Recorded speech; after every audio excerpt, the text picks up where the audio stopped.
শয়তান বলেছিল যে আল্লাহ আমি তোমার সমস্ত বান্দাগুলি দিয়া জাহান্নাম ভরে দেব। আল্লাহ তখন ফেরেশতাদেরকে ডেকে বলছিলেন, ফেরেশতারা শয়তানে বলল কি শুনেছ?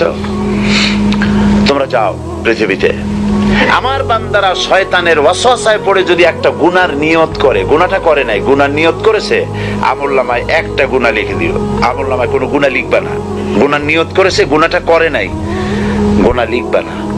যখন গুনাহটা করে ফেলবে তখন একটা গুনার জন্য একটা গুনাহই লিখো, আর যদি তওবা করে তা আমি মাফ করে দেব। আর যদি আমার বান্দা একটা নেকের নিয়ত করে, একটা নেক কাজের নিয়ত যদি করে, তাহলে কাজটা করে নাই, নেক কাজের নিয়ত করেছে, হজে যাবে নিয়ত করেছে, যায় নাই, যেতে পারে নাই, এখনো দান করবে এখনো করে নাই, নিয়ত করেছে, আমলনামায় একটা নেকি লিখে দিবা। আর যখন নেকের কাজটা করা হবে তখন 10টা গ্রেস মার্ক লাগাই